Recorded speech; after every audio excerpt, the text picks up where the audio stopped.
Very good evening. Yes, सबका स्वागत है आपके अपने इस चैनल पे बायजूस एग्जाम प्रेप चैनल, जहां पे हम लोग सिर्फ economics, nothing less nothing more, economics के अलावा इसके अलावा कोई और बात नहीं करते हैं। तो yes, today we are back again with North East SLET examination का पार्ट टू। इसका एक पार्ट थ्री भी होगा, राइट? और पार्ट थ्री जरूर देखना, बिकॉज आज इस सेशन में हम लोग कुछ एक अलग टाइप के क्वेश्चंस करने वाले हैं। बहुत सारी इंपॉर्टेंट इंफॉर्मेशन है आज। पहली बात, रिगार्डिंग द क्वेश्चंस, सो जो आज क्वेश्चंस हम करेंगे, सो सबसे पहली बात, इन क्वेश्चंस का ऐसा पेपर मैंने कभी देखा नहीं है, ना नेट में ना सेट में। सो तकरीबन तकरीबन 38 से लेके 70 तक, 38 से लेके 70 क्वेश्चन तक, पूरे के पूरे, पूरा एकदम मतलब व्हाट यू से ट्रू फॉल्स टाइप का है, और हर एक क्वेश्चन को, हर एक स्टेटमेंट को पढ़ना पड़ेगा। सो ये बहुत उम्दा एक क्वालिटी का एक क्वेश्चन पेपर है, जिसमें 38 से लेके 70 तक का आपका हर एक क्वेश्चन का ट्रू फॉल्स है। इसके अलावा जो पार्ट थ्री में मैं करूंगा, ये पार्ट टू है, पार्ट थ्री में जो हम करने वाले हैं उसमें क्या होगा, 30 क्वेश्चन, 70 से लेके 100 क्वेश्चन तक हम उसमें assertion and reason based question करेंगे। सो ये भी एक इंपॉर्टेंट पार्ट होगा, बिकॉज मुझे पता है ये एक ऐसा पोर्शन है जहां पे स्टूडेंट्स नॉर्मली फंसते हैं, एजर्शन रीजन बेसिस। ओके, सो जो नए जुड़े हैं मेरे साथ, मेरा टाइमिंग जो है यूट्यूब पे, इसी चैनल पे मैं आता हूं। सो इट इज यूट्यूब पे on Monday, Wednesday and Friday. आज वेनेसडे है तो शाम के 9 बजे, और Tuesday and Thursday on Byju's exam prep website पे मैं आपको 9 बजे मिलूंगा, right? Saturday Sunday there is no classes. Okay, so आज कुछ अनाउंसमेंट्स हैं, पहले मैं उनको दिखा दूं आपको। तो ये है जनवरी के मंथ में, सो नया साल, क्रिसमस गिफ्ट मेरी तरफ से आप सभी को, ये वाला।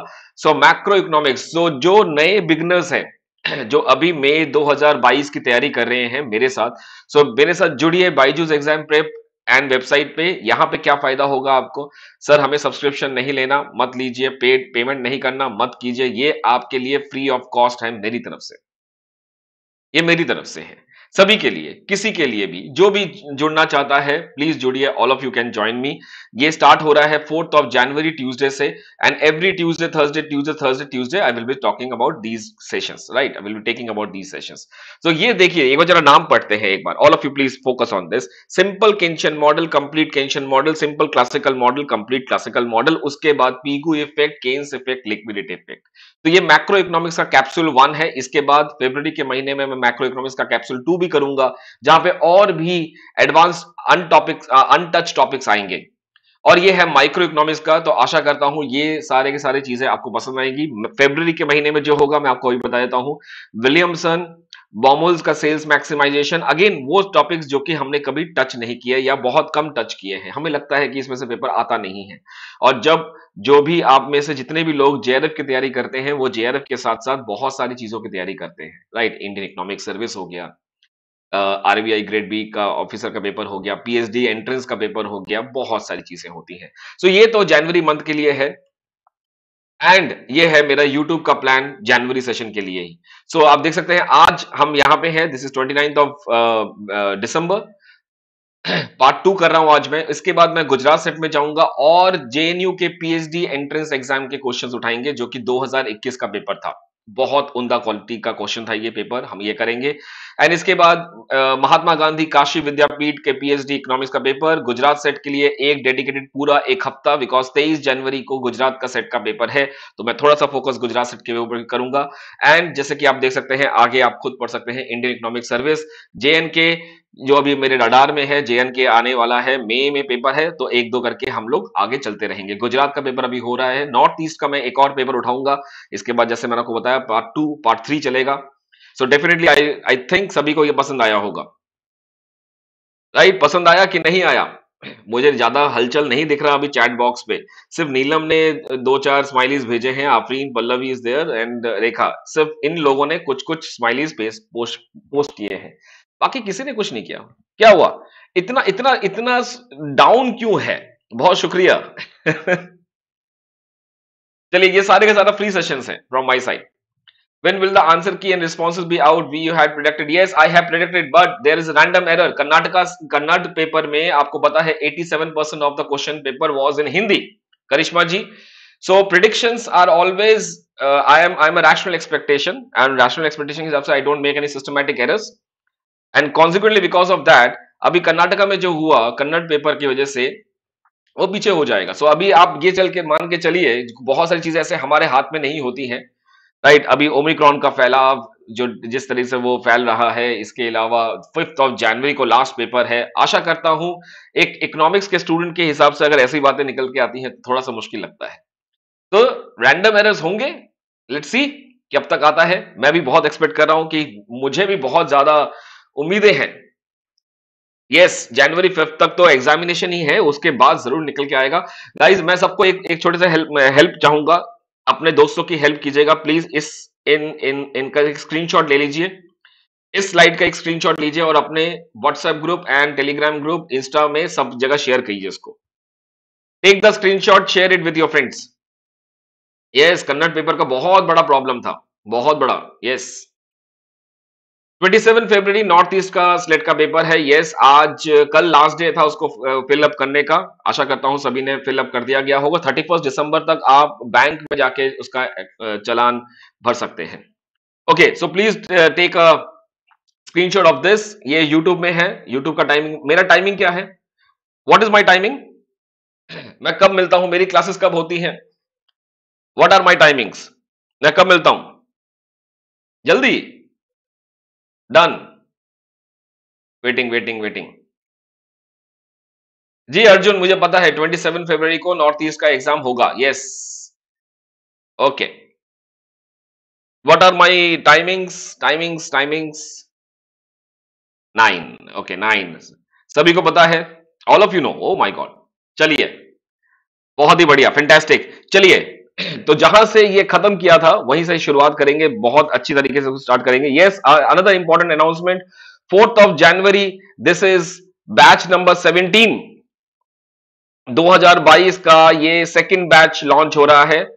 सेकंड बैच, तो already I have already started with the first batch जो कि 4th ऑफ दिसंबर को लॉन्च हुआ था, and 4th of January this is a new batch launch, second batch launch for May 2022 के टारगेट के लिए चल रहा हूं मैं ये। तो do enrol for this. In order to enrol please contact on this number जो लास्ट में दे रखा है 9650052904, प्लीज। ओके, ये क्वेश्चन पे हमने कहानी छोड़ी थी पार्ट 1 का, ये आप देख सकते हैं पार्ट 1, इसके बाद जो है पार्ट 2 का है। ये क्वेश्चन ध्यान से पढ़िए, जिन लोगों ने उस टाइम पे नहीं पढ़ा था ये question, please read this question, बहुत अच्छा क्वेश्चन है। तो टोटल कॉस्ट फंक्शन आपके पास दे रखा है, आपको वो निकालना है जो MC is equal to ABC। और कल ऐसा ही एक क्वेश्चन मैंने वेस्ट बंगाल सेट में किया था, जो ऐप पे किया था, बहुत सिंपल सा क्वेश्चन था कि MC is equal to B, what all you can say, right. तो ये याद रखना कि ऐसे केसेस में क्वेश्चन में कैसे आ सकते हैं यहाँ पे। तो चलिए इस क्वेश्चन को करते हैं। मैंने इस क्वेश्चन को ट्राई किया एंड सॉल्व भी कर लिया, मैं ऑनलाइन उस टाइम पे शायद माइंड लॉकडाउन हो गया था। सो टीसी है यहाँ पे, तो टीसी दे रखा है 10,000 plus 100Q minus 10Q square plus 1/3 Q cube. अब सबसे पहले हम क्या करेंगे, we will find out MC out of this. MC का मतलब क्या हुआ, इसका हो गया 100, 20Q minus 3Q square, 100 minus 20Q minus Q square, right. अब ये तो हमारे पास MC की वैल्यू आ गई। अब हम देखेंगे कि we know that MC is equal to minimum of ABC। So ABC जब मिनिमम होता है तो MC, ये ऐसे देख लेते हैं, ये ऐसे कटेगा, राइट। तो this is the minimum point. So अब मिनिमम ABC निकालेंगे, तो ABC के लिए हम सबसे पहले क्या करेंगे, विल फाइंड आउट, देखिए अब हमें TVC निकालना पड़ेगा। ओके, सो TC दे रखा है 10,000 plus 100Q minus 10Q square plus 1/3 Q cube, ये वाला है TFC, ये वाला है TVC। सो TVC से हम ABC निकाल सकते हैं, that is 100Q upon Q minus 10Q square upon Q plus 1/3 Q cube upon Q। तो ये हमने करने के बाद what will get is 100 minus 10Q plus 1/3 Q square. तो ये हमारे पास आ गया मिनिमम ऑफ, सॉरी ABC आ गया हमारे हाथ में, दिस इज ABC। ओके, सो मैं इसको यहां पे लिख देता हूं, थोड़ा सा मुझे जगह चाहिए होगा यहां पे लिखने के लिए, मेरे पास जगह थोड़ा कम होगा। सो लेट्स स्टार्ट विथ इसको अब मिनिमाइज करना है because MC minimum of ABC पे इंटरसेक्ट करता है. So ABC is equal to 100 minus 10q plus 1/3 q square D A V C upon D Q करेंगे -10 plus 2/3 q is equal to 0. First order condition है इसलिए इसको equal to 0 कर दिया. यहां से हमने क्या निकाला, q इज इक्वल टू ये तो चला गया 10 3 2 5 it is 15. So q is equal to 15. अब हम देखेंगे क्या यहां पे मिनिमम हो रहा है कि नहीं हो रहा, तो इसके लिए एक बार दोबारा से हम इसको डेरिवेट करेंगे with respect to q square. What we get is 2/3 that is greater than 0. So yes minimum at q is equal to 15. So जब मिनिमम एबीसी है वो mc को इंटरसेक्ट करेगा. So this is what the output value. आशा करता हूं कि समझ में आ गया होगा, अगर नहीं आया तो थोड़ा सा एक बार इसको देख लीजिएगा. Is that clear? All fine with this? जिसके पास 2018 का नॉर्थ ईस्ट का स्लेट का पेपर है प्लीज मुझे पेपर 2 भेजिए. अर्जुन जी आपको तो बहुत बार बताया, लेकिन आपको जितनी बार बताया आपने पेपर 1 ही मुझे भेज दिया. अगर आपके पास पेपर 2 है अर्जुन देवनाथ जी तो प्लीज मेरे साथ शेयर कीजिए पेपर 2018 नॉर्थ ईस्ट स्लेट का.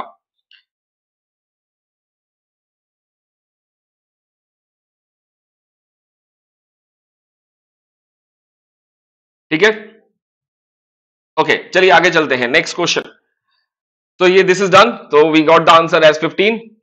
ओके नेक्स्ट क्वेश्चन देखिए. अब सारे के सारे ये पैडागोजी पहली बार देख रहे हैं किसी भी सेट एग्जामिनेशन में इस तरह की पैडागोजी, यानी कि क्या करना है देखिए 31st क्वेश्चन है जहां पे ए बी सी डी है और इसके कोड्स कैसे हैं, फॉल्स फॉल्स ट्रू फॉल्स, यानी कि आपको सारे के सारे पढ़ने पड़ेंगे तभी आप इसका आंसर निकाल सकते हैं. इसी तरह के क्वेश्चन है, पहली बार कर रहे हैं ऐसा.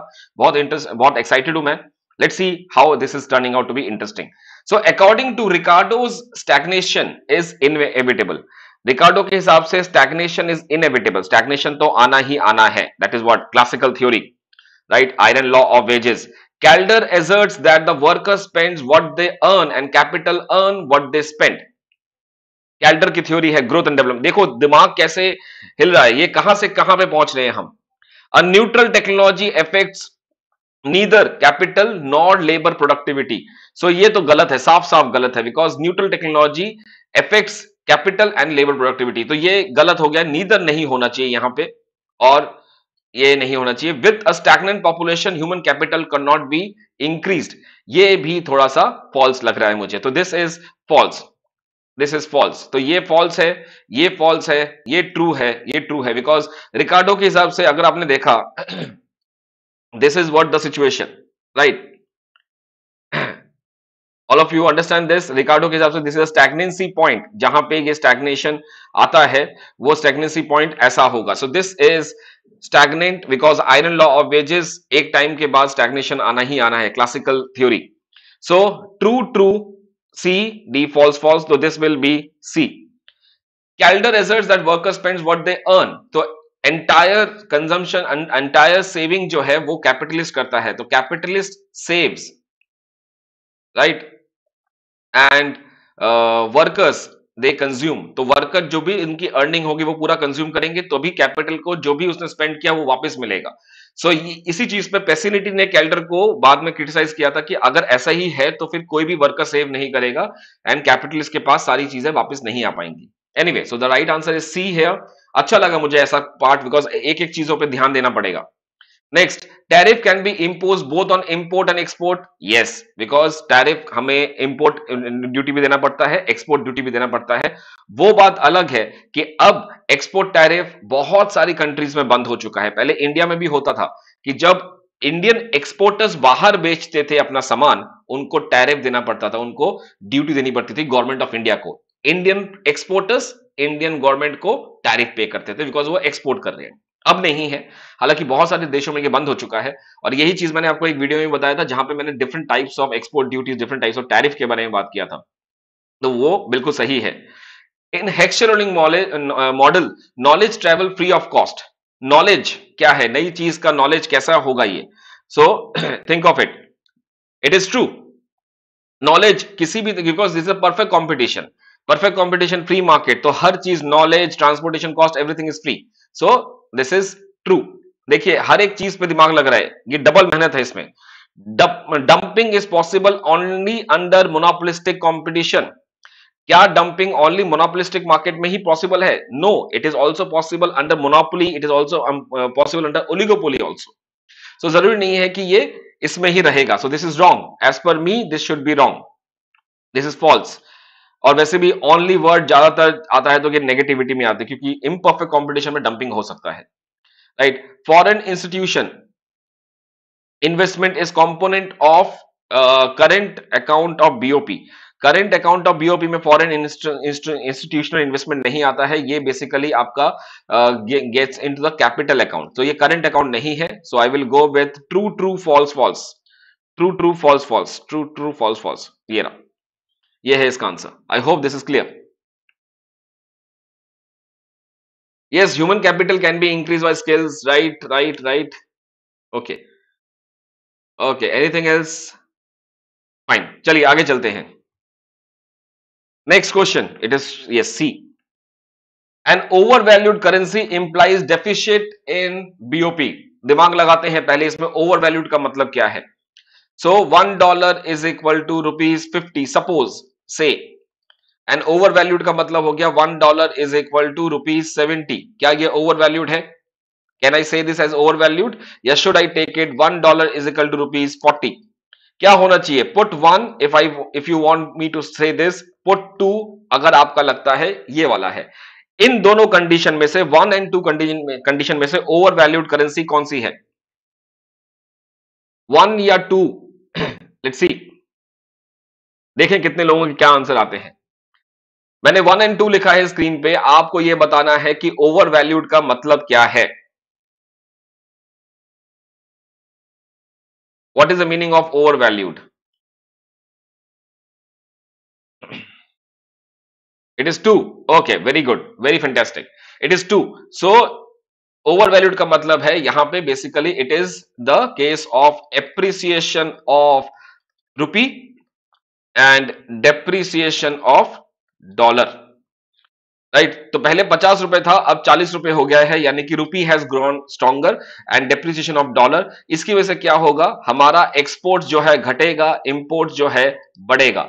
सो because of this what will happen, the current account of BOP will fall, will be deficient. So this is right, it is true. The foreign trade multiplier is always greater than the Keynesian multiplier.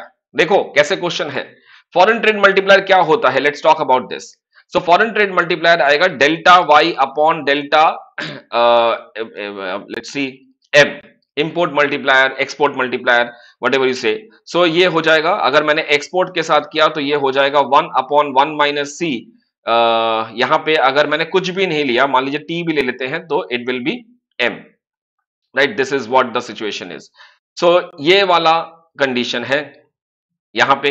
और this is Keynesian multiplier is delta Y by delta I, that is 1 upon 1 minus C 1 minus T. अगर मैंने simple वाला भी लिया तो, और simple वाला लेते हैं तो ये 1 माइनस सी हो जाएगा प्लस एम, और दूसरा वाला हो जाएगा 1 माइनस सी। सो दोनों ही केसेस में ये वाला क्या है, ये प्लस है, तो यहां पे डिनोमिनेटर फॉरेन ट्रेड मल्टीप्लायर में जो डिनोमिनेटर है वो बड़ा है।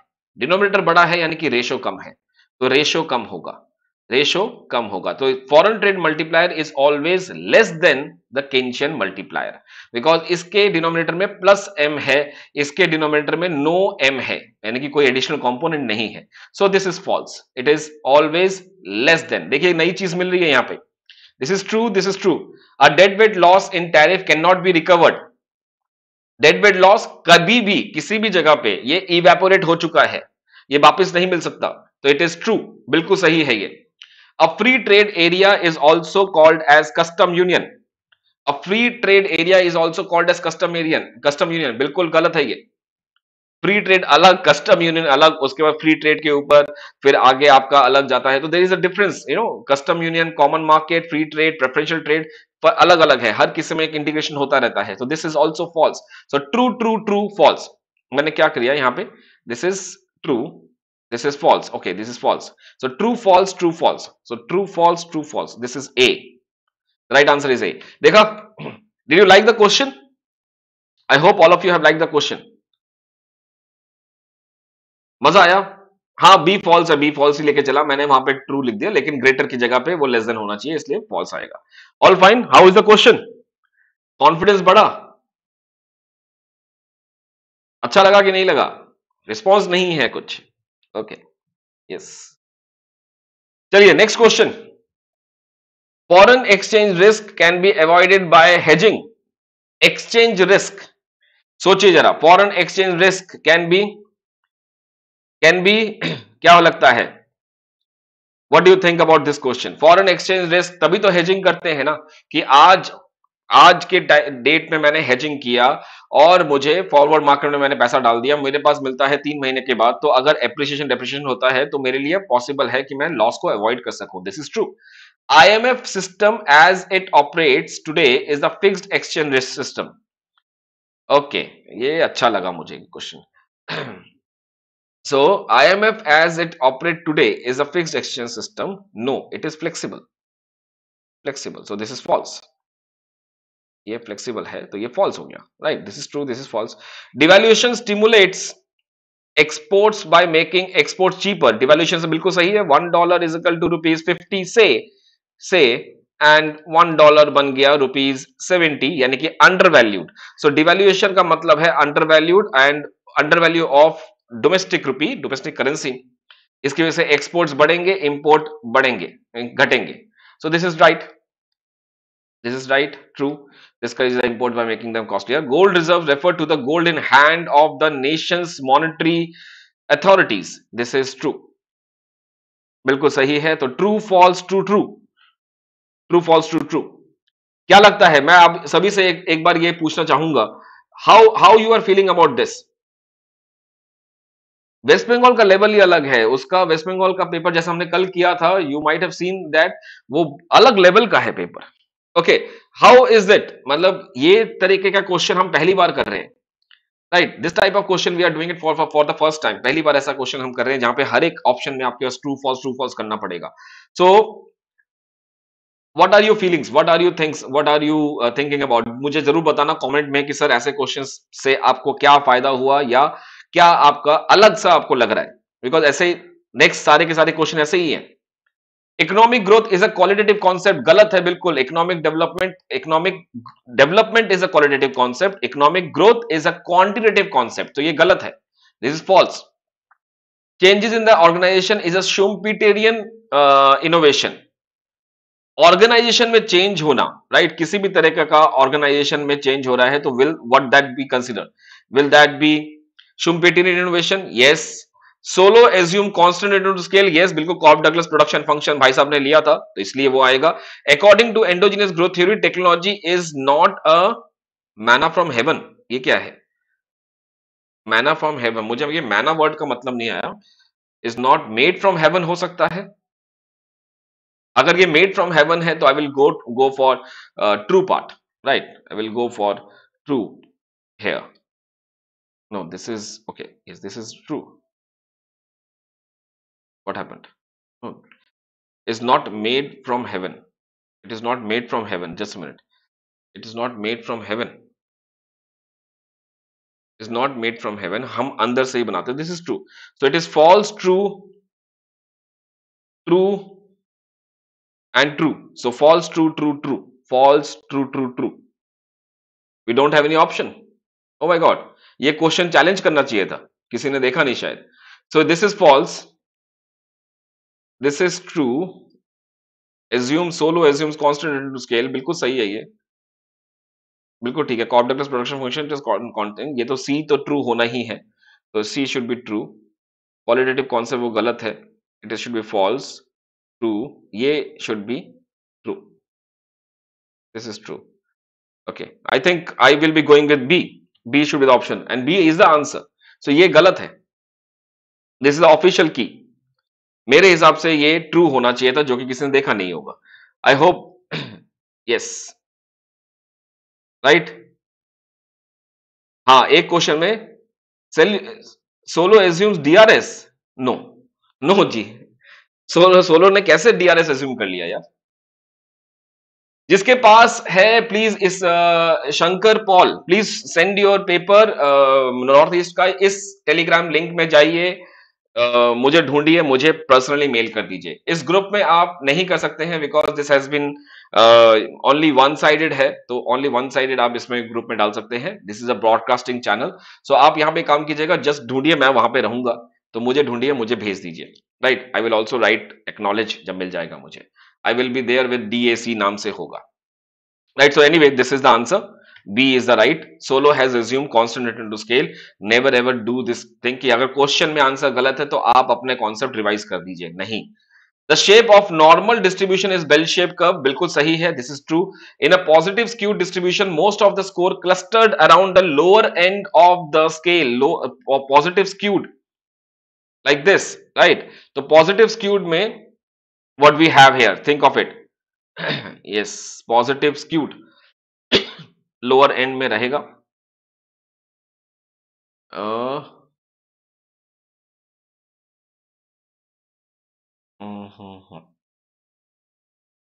Is right, is true, yes बिल्कुल सही है, this is toward this side ना, लोअर एंड में होगा।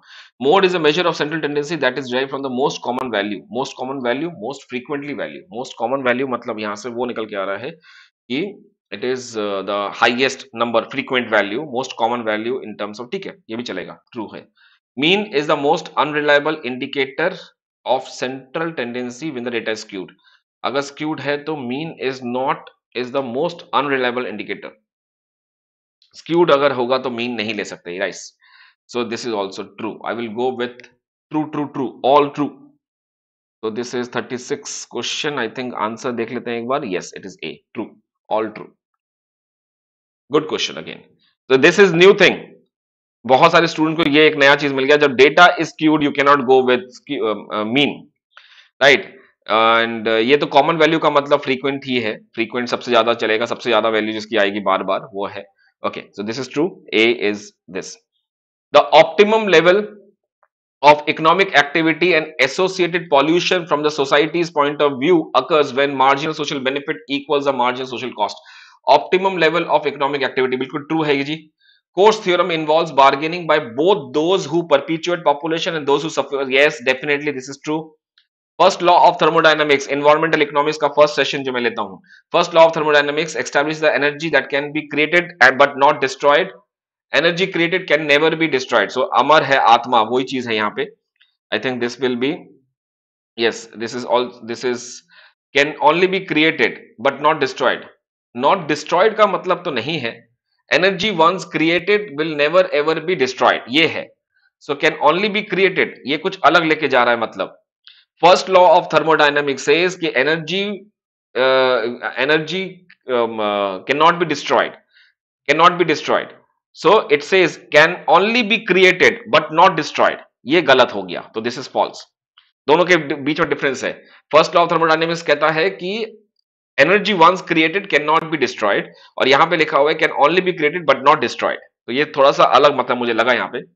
The social optimum level of output invariably involve zero pollution, involve zero pollution, so I will go with false. अगर optimum है, ऐसा नहीं है कि वहां पे पॉल्यूशन नहीं है, वहां पॉल्यूशन होगा, उसको इंटरनलाइज कर दिया गया है, right. So this is also false, this is false, this is true true true true false false, true true false false. So D should be the answer. Let's see. Official answer key, it's D. Any doubt in this question? Any doubt in this question?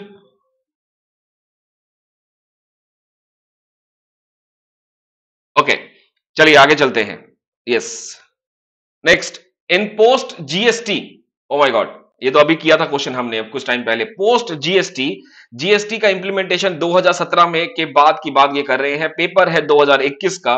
सो और ये हुआ था budget से पहले, right. इसकी placement is important, ये paper जो हुआ था बजट से पहले हुआ था, राइट। तो अगर मैं इस हिसाब से सोचूं तो इकोनॉमिक बजट आने से पहले की बात है ये। The share of direct tax in the gross tax revenue has decreased post GST. कहने का मतलब है कि डायरेक्ट टैक्स कम हो गया है एंड डायरेक्ट टैक्स पूरे टैक्स रेवेन्यू में इट हैज फॉलन, जो कि रॉन्ग है, it has increased. Increased disguised unemployment in agriculture has caused declining food production in India. Has caused declining food production. Increased disguised unemployment. जिसके disguised unemployment हुआ है. So okay, I will let's see this. This is not correct. अगर disguised unemployment हुआ है, पहली बात तो agriculture में जो अनएम्प्लॉयमेंट का रेशियो है वो कम है अभी.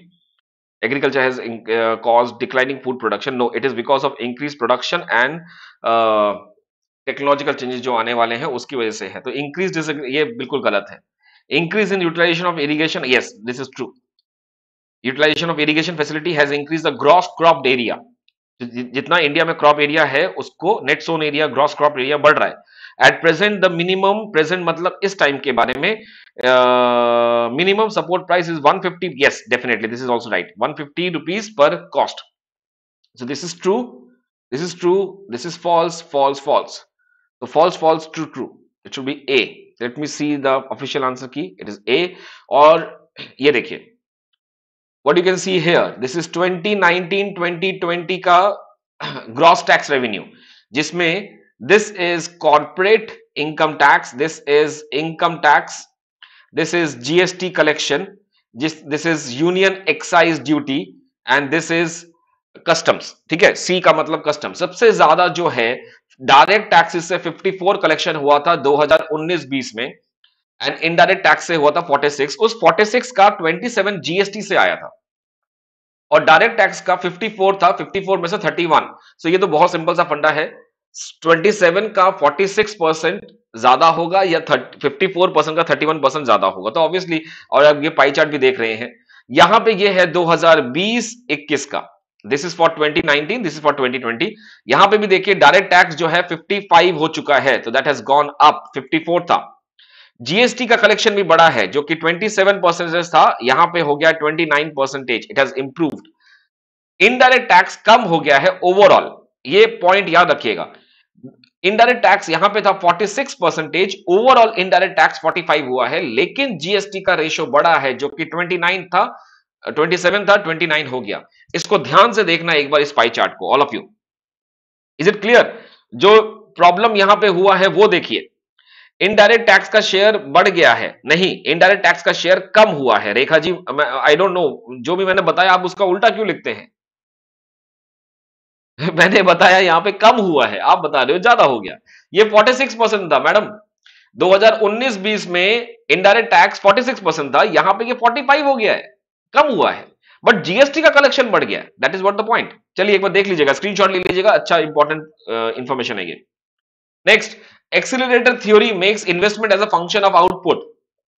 सही लिखा है, बिल्कुल सही लिखा है ये. So I is equal to V K T minus 1. ये बिल्कुल सही है जी.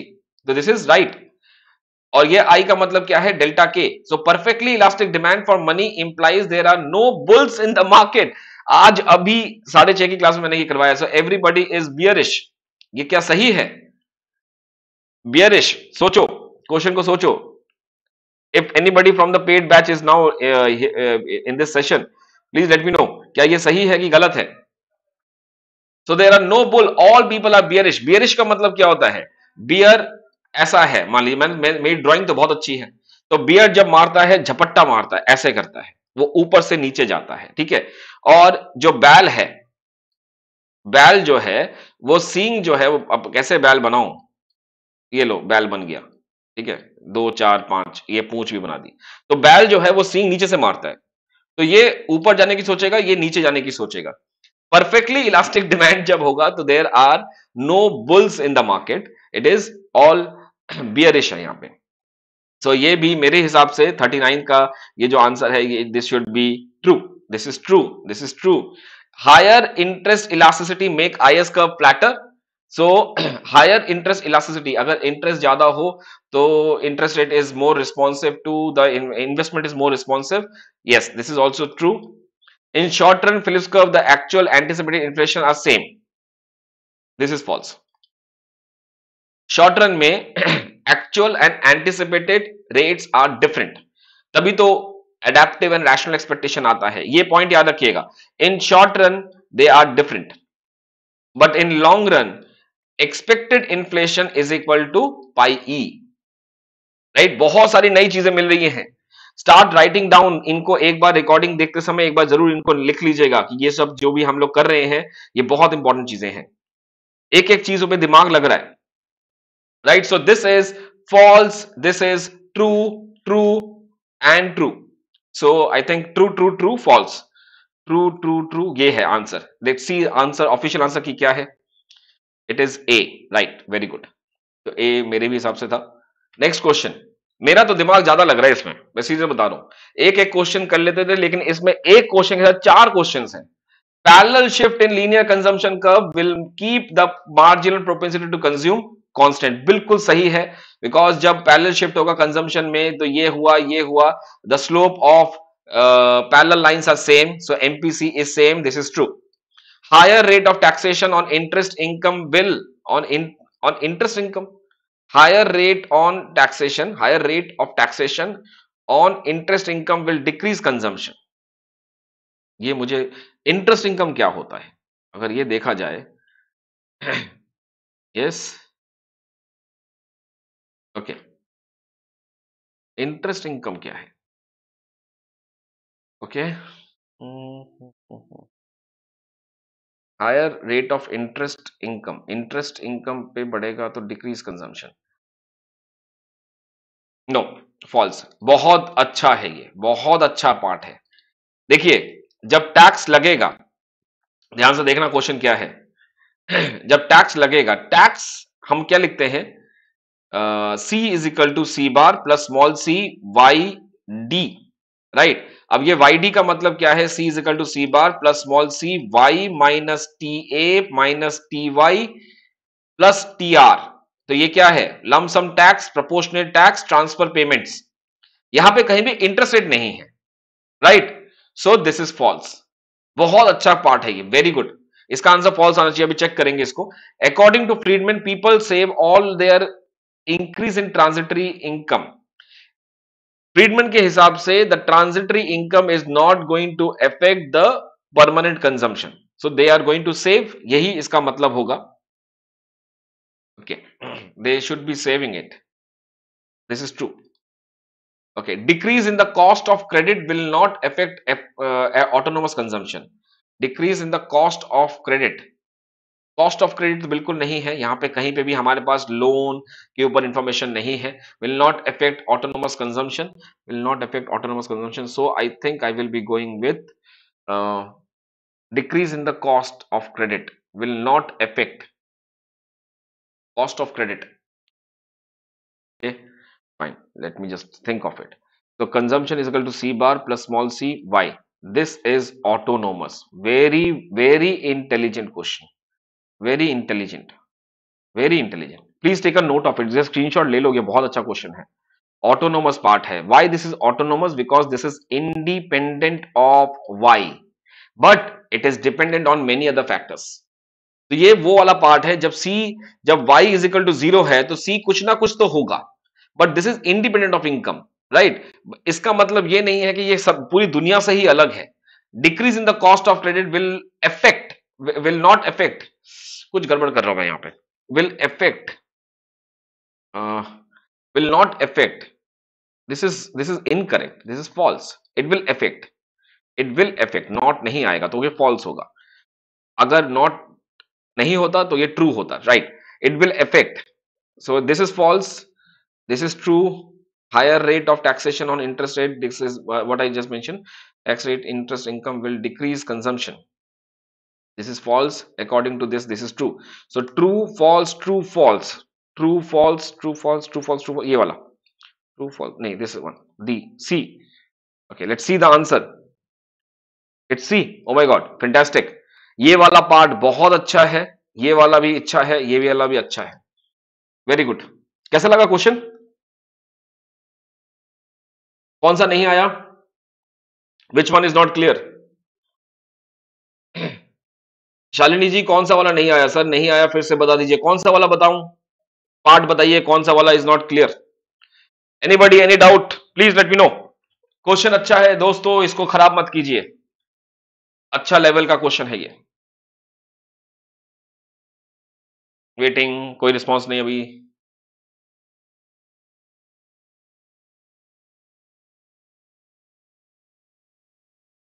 Option B again, okay, Anish says option B again, explain. तो अश्वनी आप पूरा देख लेना फिर। I will explain the option B जो मुझे बताया गया यहाँ पे। ऑप्शन बी में क्या है, higher rate of taxation on interest income will decrease consumption, this is false. आप यहां पे हम लोग जब बात कर रहे हैं तो consumption is basically C bar plus small C Y disposable income है, minus tax rate plus TR, ये है आपका disposable income, this is your disposable income. अब डिस्पोजेबल इनकम में interest taxation on interest income, interest income, so जब ये interest income पे जब ये इंटरेस्ट है, इंटरेस्ट पे इनकम बढ़ा, suppose I am taking it in this manner, अगर मैं यहां पे इसको टी को पकड़ता हूं, suppose this is taxation on income, right, this is taxation on interest income, interest income अलग, इंटरेस्ट इनकम अलग, ये टैक्सेशन इनकम है, ये है आपके डायरेक्ट इनकम पे, ये वाला जो है वो बैंक में रखा हुआ पैसा, उस पे जो इंटरेस्ट मिले उस पे टैक्सेशन, तो वो तो यहां पे है ही नहीं। This is what, this is lump sum tax, this is what it is the proportionate tax, वो तो फिगर आउट ही नहीं हो रहा है यहां पे। So it will not decrease, it will not decrease, right, ये यहां पे ये फॉल्स हो गया, we don't have that component here. Interest नहीं आ रहा, अभी भी नहीं आ रहा, I don't know what to explain, what else should I do, ये क्यों नहीं आ रहा, हायर रेट ऑफ टैक्सेशन। अब देखते हैं, लेट मी ट्राई मोर, अगर tax rates on interest income, अच्छा ठीक है, आप हम लोग जो इनकम टैक्स, हम लोग जो टैक्स पे करते हैं वो इनकम टैक्स है, राइट, तो इसको हम टी वाई कहते हैं, और ये वाला जो है ये लमसम टैक्स है, ठीक है, लमसम टैक्स मतलब जिसपे इनकम पे डिपेंड नहीं करता है। तो अगर मैं इंटरेस्ट इनकम बोलूं, इंटरेस्ट इनकम, तो ये तो यहां पे भी नहीं आ रहा, यहां पे भी नहीं आ रहा, दिस इज इंटरेस्ट पे इनकम, जो सेविंग पे पैसा रखा, एफडी में पैसा रखा, उस पे जो इनकम मिला उसका इनकम टैक्स। आप लोगों में से जितने भी लोग इनकम टैक्स भरते हैं, 40,000 रुपए अगर आपका इंटरेस्ट अमाउंट हो रहा है एनुअली, तो आपको टैक्स नहीं देना पड़ेगा, 40,000 के ऊपर आपको जाता है तो आपको इनकम टैक्स देना पड़ेगा। So higher tax rate on interest will decrease consumption, ये पॉइंट यहां पे है। तो कंजम्पशन फंक्शन में interest taxation on interest income हमारे पास है ही नहीं, तो कहां से होगा, it will not affect consumption, that is what the point, इसलिए ये फॉल्स हो गया। Okay, next question, the long run average cost falls as output expands, so L A C falls, बिल्कुल सही है जी, एल ए सी फॉल हो रहा है जैसे जैसे लॉ ऑफ वेरिएबल प्रोपोर्शन के हिसाब से, बट ये लॉ ऑफ वेरिएबल प्रोपोर्शन है, is that right, this is wrong, ये है किस लिए होगा, economies diseconomies returns to scale की वजह से हो रहा है, तो this is false. Diminishing marginal returns implies increasing marginal cost. Diminishing returns, increasing marginal cost. तो ये तो शॉर्ट टर्म टोटल रॉन्ग आ गया यहाँ पे, let me just think over it. Okay, तो डिमिनिशिंग मार्जिनल रिटर्न्स, जब डिमिनिशिंग हो रहा है यानी कि third second phase, so second phase का मतलब है it is like this is the phase, यहाँ पे MC will be rising, right, बिल्कुल ठीक है, this is true. If the marginal product of labour lies below the average product of labour, average marginal, okay, so this is what we have, just minute, marginal product of labour MPL lies below, ये वाला portion है MPL APL, then it means that average product of labour is falling, जब ये इससे नीचे, हाँ definitely ठीक है, ये भी ट्रू है बिकॉज इस पॉइंट के बाद ये फॉल्स कर रहा है, this is true. Production occurs between upper and the ridge line, बिल्कुल सही है, between the lower and the upper ridge lines, yes. So ये देखिए, ये है रिज लाइंस का कॉन्सेप्ट,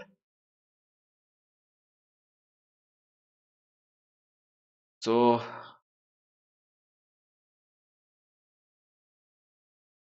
इस इन पोर्शन में these are negative isoquant portion, so ये जितना भी ये आंख की तरह जो बन गया, ये है आपका नेगेटिव नेगेटिव और कन्वेक्स आइसोक्वांट रीजन, राइट, ये है आपका stage two of law of proportion, और ये है आपका इकोनॉमिक जोन, इधर की तरफ सब पॉजिटिव जा रहा है, दिस इज कॉनकेव, तो ये वाले पॉइंट पे प्रोडक्शन नहीं होगा।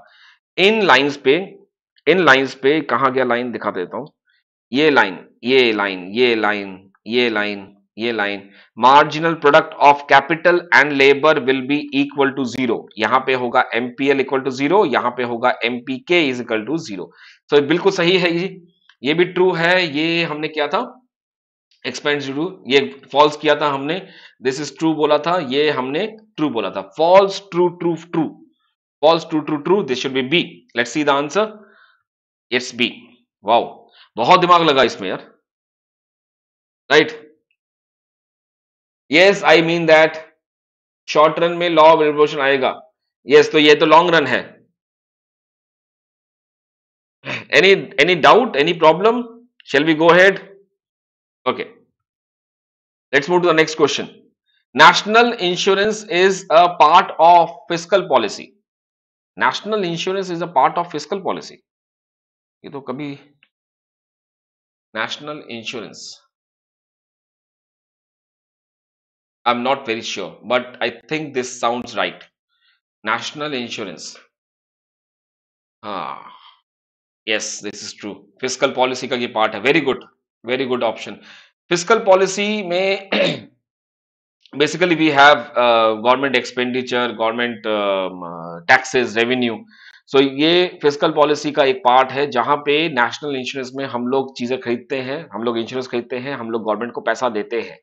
So this is true because यहां से गवर्नमेंट जो है पैसा उठाती है, this act as a revenue source for government, right. Firms investment decision are enrolled by the government. Firms investment decisions, कुछ गड़बड़ लग रहा। Firms investment decisions, firms investment decision are enrolled by government indirectly, indirectly। अगर ये indirectly है, that is अगर ये indirectly है, so I will go with true, I will go with true।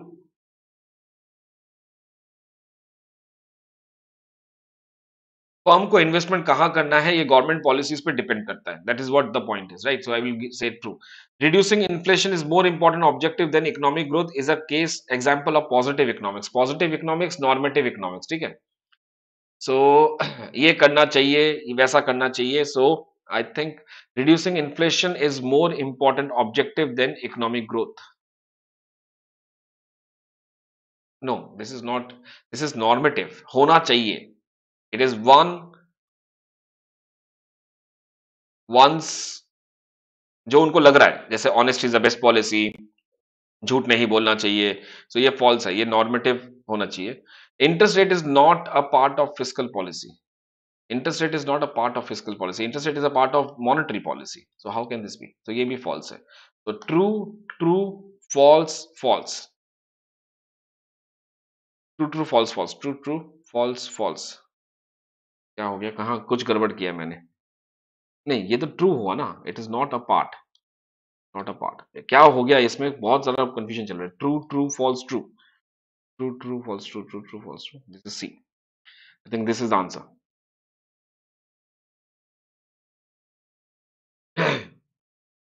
Ji, it is normative. Is any more doubt here? हाँ, तो ये है ट्रू ट्रू फॉल्स ट्रू। ये पॉजिटिव नहीं आना चाहिए। पॉजिटिव का मतलब है देखिए नॉर्मल, ये यहाँ पे क्या है, कोई डेटा लिखा है, कोई डेटा नहीं लिखा हुआ। ये मेरे हिसाब से जो लग रहा है, मेरे हिसाब से, आपके हिसाब से झूठ नहीं बोलना चाहिए, तो this is normative. So this is value judgement. और पॉजिटिव अगर होता तो यहाँ पे डेटा होता, फैक्ट होता, ये डिड्यूस किया होता हमने, तो इसलिए ये जो है reducing inflation is more important objective than economic growth. अगर मान लीजिए डेवलप्ड कंट्री में होते तो क्या वहां पे reducing inflation is more important objective? No, वहां पे economic growth is more important. So ये डिपेंड करता है। So I will go with true true false true. I think C is the option. Let me check out the answer. C, yes, correct, right. Any doubt? I think मैं move out करता हूं, मैंने बहुत सारे इसमें explanation कर दिया है। An increase in the national income is likely to increase exports. ये उल्टा नहीं होना चाहिए था। एन इंक्रीज, जैसे नेशनल इनकम बढ़ेगा तो एक्सपोर्ट बढ़ेगा, उल्टा नहीं होना चाहिए। Income is equal to C plus I plus G plus X minus M, तो ये उल्टा लगना चाहिए मेरे ख्याल से। अगर एक्सपोर्ट बढ़ेगा तो मल्टीप्लायर इफेक्ट पड़ेगा इनकम पे। I will go like this is, let me put it as false. ये फॉल्स है, मेरे हिसाब से फॉल्स है ये। अब fiscal deficit is usually associated with crowding in. Fiscal deficit अगर होगा, तो डेफिशिएट अगर है, फिस्कल डेफिशिएट का मतलब है government expenditure is greater then government taxes. तो जब एक्सपेंडिचर बढ़ेगा, तो यानी कि गवर्नमेंट का, ठीक है, इंटरेस्ट रेट आईएस शिफ्ट कर गया, आईएस शिफ्ट कर गया, इंटरेस्ट रेट बढ़ गया, इन्वेस्टमेंट, तो ठीक है, I will go crowding in effect. Crowding in effect, ये तो मुझे गड़बड़ लग रही है। Crowding in is wrong, crowding it is wrong, it is false, it is false. Crowding out होगा यहां पे। Taxation is a withdrawal from the, yes, it is leakage. It is true. It is a leakage. True. Subsidies are negative taxes. Yes, subsidy is negative taxes because taxes से हम disposable income कम करते हैं और subsidy से हम taxes disposable income बढ़ा देते हैं। तो दिस इज ऑल्सो ट्रू। ये देखिए, तभी तो लिखा था ना यहाँ पे, C bar plus small C Y minus taxes plus transfer payment. Transfer payment का मतलब सब्सिडीज। तो टैक्सेस से डिस्पोजेबल इनकम कम होते हैं और ये बढ़ता है, तो दिस इज ट्रू। तो ये होना चाहिए false false true true, false false true true, it is C. Let's see the answer. Yes, C. Wow, अभी तक सारे आंसर मेरे ठीक चल रहे हैं। यस, मजा आया क्वेश्चन देख के कि नहीं? मुझे लग रहा है कि आज आज बहुत ज्यादा दिमाग चल रहा है सभी का, राइट। जो रिकॉर्डिंग में फॉलो करने वाले हैं, प्लीज इसको पॉज करके खुद आंसर निकालिए, उसके बाद आप इसको आगे कीजिएगा, मजा बहुत आएगा इसको। A linear consumption function shows that the MPC, linear consumption function, ये देखिए, linear consumption function shows that, linear consumption function का मतलब क्या हुआ? It is like this, C bar is equal to small C, C bar plus small C Y. MPC is constant, बिल्कुल सही है जी, MPC is constant and APC declines, APC declines, APC declines as income rises. देखिए, the paid batch जो अभी मेरे साथ macro economics चल रहा है, आपने जो भी पढ़ा है वो सारा कुछ आ रहा है यहाँ पे। APC declines as income rises, बिल्कुल सही। तो this is true. MPC is the proportion of income spent on consumption, proportion of income spent on consumption. कुछ गड़बड़ लग रही है मुझे यहाँ पे, this is false. Proportion of income spent on consumption. Income spent on consumption is APC, not MPC. APC and MPC will always tends to be equal. Always नहीं होगा. It is only in the long run, not always. Only in long run we will have. So this is गलत.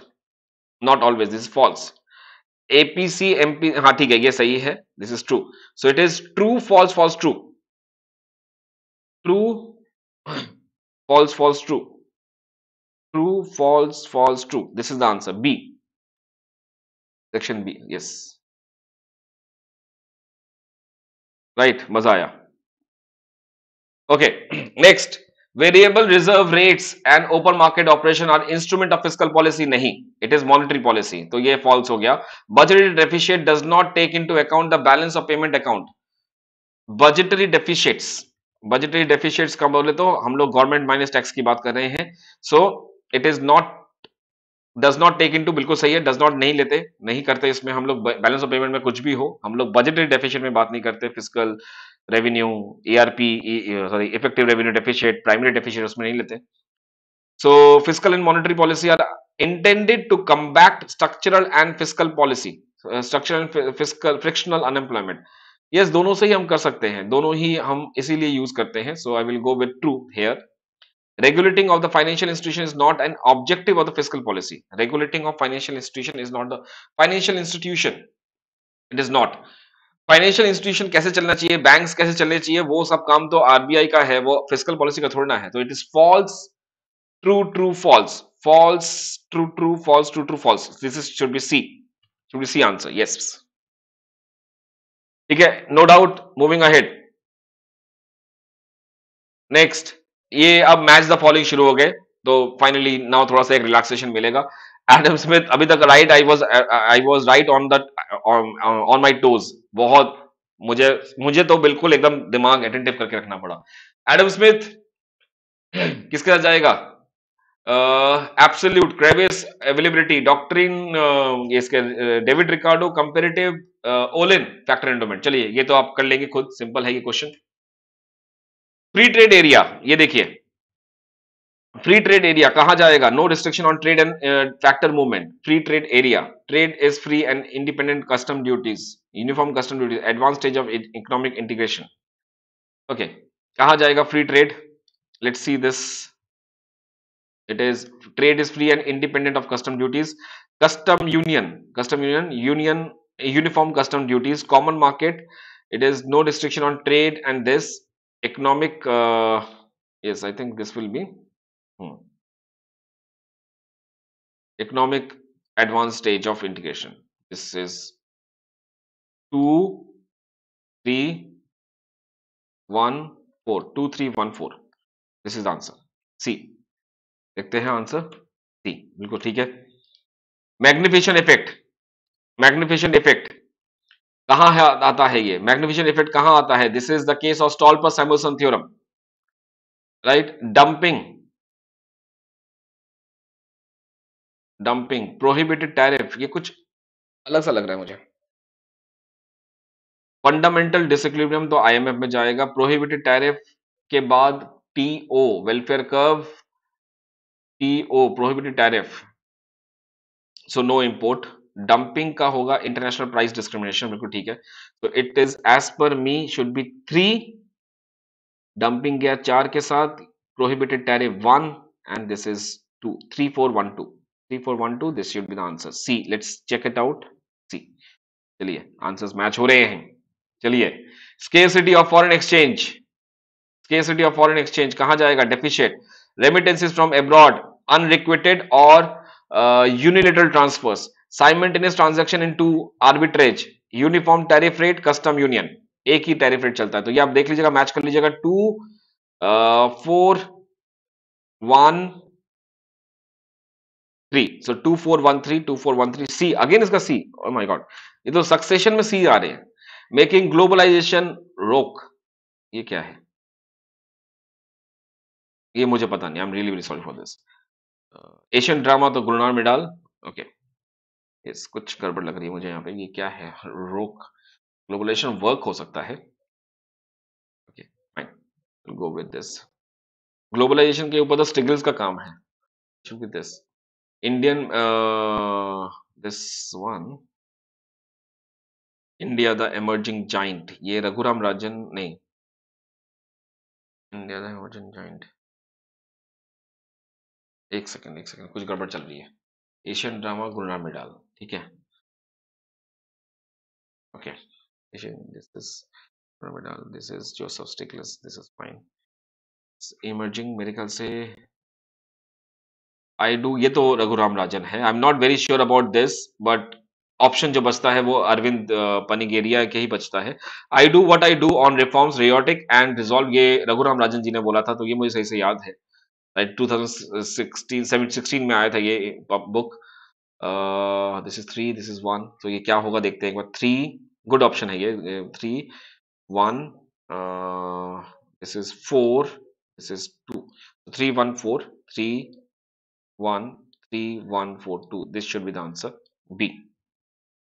let's see the final answer key, it's B, finally बच गया, it is B, yes।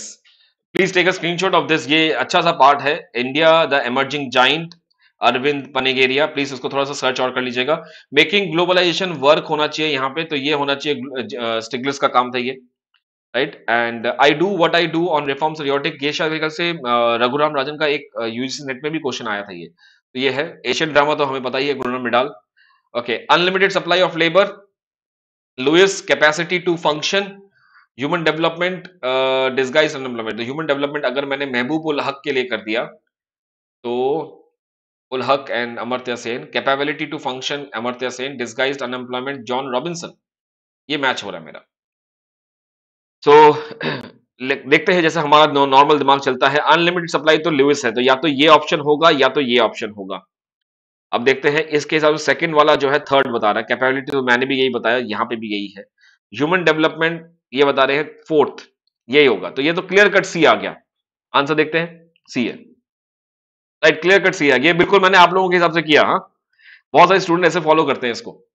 Purchase of tractor, वाह वाह वाह, ये तो मतलब अभी रिसेंटली मैंने ये सब करवाया है मैक्रो इकोनॉमिक्स में। Purchase of tractor by farmer, ये जो है this is a capital formation, it's a capital good, intermediate consumption नहीं है ये। इंटरमीडिएट कंजम्पशन को आप ट्रैक्टर को चेंज करोगे, जैसे मसाला खरीदते हैं, पाव भाजी वाला मसाला खरीदेगा तो that becomes intermediate consumption because मसाले का रूप चेंज हो रहा है, बट ट्रैक्टर का रूप चेंज नहीं हो रहा। For me the laptop is not intermediate consumption, it is a capital formation. Okay, let me see. Old age pension, transfer payment, electricity charges of running a tube well in a farm, electricity charge again intermittent consumption, payment made to laborers for plowing the this is factor payment. So let's see, this is 3, old age pension चला गया 4, ये चला गया 1, ये चला गया 2, so 3412, 3412 option A, let's see, yes. Anybody from the paid batch here? Anybody from the paid batch जिन्होंने अभी मेरे साथ मैक्रो इकोनॉमी जहां चल रहा है? Did you see this part? ये मेरे मैंने एग्जांपल भी दिया था, purchase of tractor by a farmer. Am I, can I see anyone? Please anybody wave off, if wave, yes. What is this 1015 NP 19? समझ नहीं आया मुझे। इशिता, यस यस, अनु, ये देखा था ट्रैक्टर वाला, मैंने आपको बताया था, this is the same example, पता नहीं शायद सुन लिया किसी ने। Okay, fundamental cause of ecological problem, major contributor to the global warming, क्या है ये सब? अरे ये अच्छा, ठीक है। Punjab farmers burning stubble causing smoke in this is the case of social cost. I think ये will be should be going for the scale of nature and the goods and services. Policy to change to deal with the climate change. Fundamental cause to ecological problem. Major contributor तो carbon dioxide हो गया। अब बाकी रहे हमारे दो option, fundamental cause of economic ecological problem.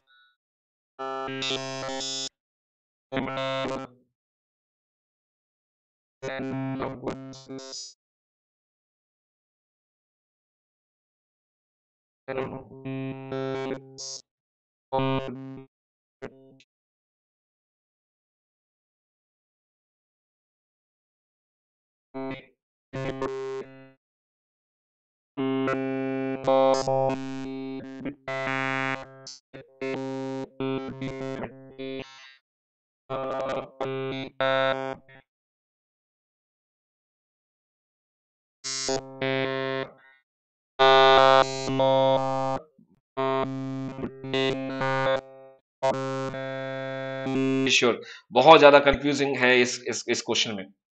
तो it is 4 3 2 1, 4 3 2 1 option तो है। Let's see the final answer की। Oh my god, done. मैंने बहुत लगाया इसमें। Is my voice not clear?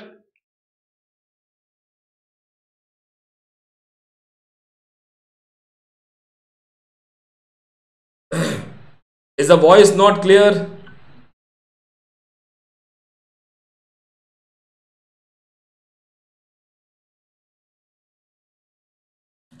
Voice not fine? No voice, अच्छा। Is it not there? Voice आ रहा है कि नहीं आ रहा? Now here, yes. इतना मत लिखिए, yes or no. Now it's fine. Okay. Okay, so ये मैंने सोचा, देखो मेरे पास बहुत सारे यहाँ पे प्रॉब्लम आ गया। Fundamental cause to ecological problem, मेरे पास दिमाग नहीं चल रहा था यहाँ पे कैसे करूंगा इसको। तो मेजर कंट्रीब्यूटर कार्बन डाइऑक्साइड, ये पॉलिसी है तो पॉलिसी के साथ चार्जेस ही आ सकते हैं, that is why I did it at 4 at A. Sampling distribution, purposive sampling, measure of dispersion, discrete distribution. चलिए करते हैं इसको। Sampling distribution, it should be chi square distribution. Purposive sampling, non probability sampling based ये है। Measure of dispersion, discrete distribution. Measure of dispersion, dispersion देखने के लिए mean deviation. Discrete distribution, Poisson distribution. But ये पॉइजन डिस्क्रीट कैसे होगा? Let's see, I think थोड़ा गड़बड़ लग रहा है मुझे यहाँ पे। It is 2, this is 3, this is 4 and this is 1. Discrete distribution, Poisson, दो ऑप्शन है तो बाइनोमियल नहीं होना चाहिए था। Anyway I am not very sure with this, but यहाँ पे ऑप्शन और कुछ है भी नहीं। सो 2 3 4 2 3 4 2 3 4 2 3 4 यही एक है। आई विल गो विद ए। मेरे ख्याल से जितना मुझे याद है तो binomial is discrete distribution, because दो ही चीजें होती है इसके अंदर। पॉइजन तो कॉन्टिन्यूस होना चाहिए। मैंने गड़बड़ की क्या है पता नहीं, भूल गया। पब्लिक गुड्स किसने दिया था? एक्सटर्नलिटी ये common resource, common pool resource, public good कहाँ गए? Common resources was given by Elinor Ostrom, the first woman to receive Nobel Prize in Economics. Tragedy of Commons, Garrett Hardin. Public goods, Paul Samuelson. अब यहाँ पे भी देखो मुझे थोड़ा सा प्रॉब्लम लग रहा है। मुझे लगता था कि पब्लिक गुड और मेरिट गुड जो है वो मसग्रेव ने दिया है, बट ऑप्शन बचता है यही है। So it will be two. Externality definitely Pigou. It is common pool resources is Elinor Ostrom, Elinor Ostrom, 1, and Tragedy of Commons, Garrett Hardin. So this is 2 4 2 4 2 4 1 3. This is D. Let's see the answer. It is D. Anyway, so let's, okay, I think direct real burden of tax is direct real burden of tax, the money burden of tax from or its money incidence. The indirect real burden, the sacrifice of the welfare which a tax imposes upon the taxpayer, right? Formal incidence of tax means formal incidence, sacrifice tax incidence, the distributional effect of changes in a particular tax are, नहीं कुछ गड़बड़ हुआ है यहाँ पे, some mistake है, एक second.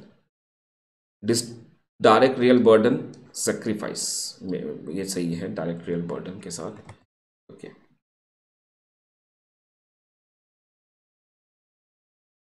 The indirect real burden of taxes, indirect loss match किया इसके साथ। Formal incidence of tax means this will be the money burden. Formal मतलब जो पैसा दे रहे हैं हम। The distribution effect of changes in a particular tax rates are, distributional effect.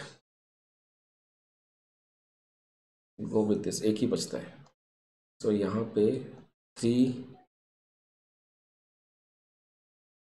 4 2 1 3 4 1 3 4 3 4 2 1 ये वाला होगा B. Good good. Match the following में भी दिमाग बहुत लग रहा है इसमें, मैच द फॉलोइंग में दिमाग बहुत लग रहा है। Good. Okay, cannons of taxation, cannons of public, ये तो आप लोग कर सकते हैं। पब्लिक एक्सपेंडिचर लिखा नहीं है क्या? पब्लिक एक्सपेंडिचर होगा। अच्छा ये इधर आ गया, पब्लिक एक्सपेंडिचर, ये पेपर में ऐसा था। Public expenditure will be Findlay Shirras, taxation will be Adam Smith, effective incidence of taxation Hicks यानी कि वाइफ ऑफ हिक्स, एंड ये वाला है Erik Lindahl. So this should be, देख लीजिएगा एक बार, ये आंसर होना चाहिए 2 3 1 4 2 3 1 4 ए। ए should be the answer, yes. Okay, we'll proceed till 60 and then we'll wind up. The last 3 questions. The medium of exchange function of money. ये देखिए, ये तो आज ही किया है। किसने बताया था medium of exchange function of money? Stress by the cash balance approach and the quantity of quantity theory of money. नहीं, medium of exchange emphasize the transaction approach of quantity theory of money, stressed by Friedman. This is basically emphasized by transaction approach. ये बहुत अच्छा question है, ये 58 का ये वाला question. Please take a screenshot of this, अच्छा क्वेश्चन है। दिस इज एक्सचेंज ट्रांजैक्शन के लिए जाएगा। रिसोर, री क्या है? रिजोर, store of value function of money, ऐसा कुछ होगा। स्टोर ऑफ वैल्यू या restore of value. Restore of value should be restore of value stressed by the cash balance approach. Cash balance new classical, yes. Quantity theory of money, in the first instance a theory of demand for money.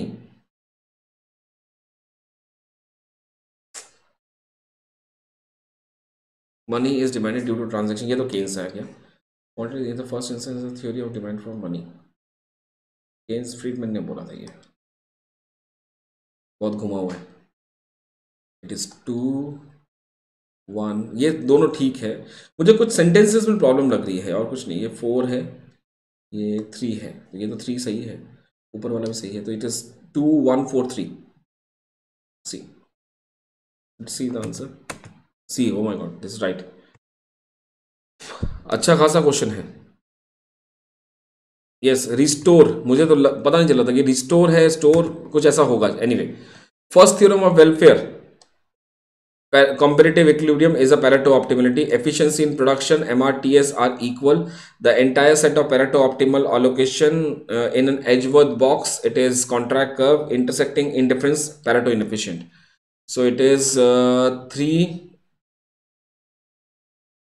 4 1 and 2, 3 4 1 2। सी, बहुत सारे C answer आए हैं इसके। Negative externality कहाँ होगा? Negative externality वहां लगता है जहां पे Pigovian tax, input tax credit, input tax credit, this is GST, investment in shares of, investment in the shares of startup at a price, angel tax, tax on the investors, the tax on tax surcharge। देखते हैं, अच्छा question है ये। It is 2 1 4 3, 2 1 4 3, 2 1 4 3, this is B. Let's see, is it B? Fantastic, fine guys. इसके आगे भी मैंने लिया था बट अभी इतना नहीं कर पाएंगे, इट्स ऑलरेडी 10 11। यस, ये पेपर बहुत टाइम कंज्यूमिंग है एंड बहुत लंबा भी है, तो इसको करना जरूरी है। Tax on tax surcharge, yes, I had taken till 70, but ये 70 तक तो मैं जा नहीं पाऊंगा क्योंकि बहुत होगा, तो फिर इसके बाद हम लोग उसको will take it in the next session. वैसे भी पार्ट 3 इसका आने वाला है, right. And just remember this point, मैं एक बार आपको जो मेरे साथ लेट ज्वाइन किए हैं जिन लोगों ने, this is the new year and Christmas gift from my side. So January से I am launching this plan for free students as a complimentary classes, supplementary classes, whatever you want to say। Download कर सकते हैं notes, आप जुड़िए मेरे साथ from 4th of January। Timing मेरा एक ही है, तो ज़्यादा कुछ खास नहीं है। Monday to Thursday, Monday to Friday मैं आपको मिलूंगा। सो मंडे वेनेसडे फ्राइडे मैं आपको यूट्यूब पे मिलूंगा, और इसी दिन इसी टाइम पे ट्यूसडे एंड थर्सडे को 9 बजे मैं आपको ऐप पे मिलूंगा। तो यहाँ पे मिलिए मेरे साथ, ये है, and this is will be my YouTube session plan for the month of January. So please do like it. कुछ अगर आप मुझसे कहना चाहते हैं, कुछ अगर कमेंट करना चाहते हैं, कुछ भी, please do put it in the comment section. अच्छा बुरा कुछ भी हो सकता है, मैंने कोई क्वेश्चन गलत कर दिया हो सकता है, ह्यूमन मेक एरर्स, तो मुझे जरूर बताना कि सर आपने ये क्वेश्चन गलत बता दिया है। लेट लॉजिक प्रिवेल, जैसे हम लोग करते थे ना शक्तिमान में, अंधेरा कायम रहे, तो यहाँ पे हम बोलेंगे लेट लॉजिक प्रिवेल। सो आपका लॉजिक मेरा लॉजिक दोनों क्लैश होंगे, देखते हैं कौन सा जीतता है। अगर है तो लॉजिक इकोनॉमिक्स का जीतना चाहिए, यहाँ पे कोई छोटा या बड़ा नहीं है। Right, fine, thank you guys, thank you so much. अब मिलते हैं कल वेस्ट बंगाल सेट के क्वेश्चन लेके, ओनली ऑन द ऐप, रात के 9 बजे। Right, thank you, bye bye.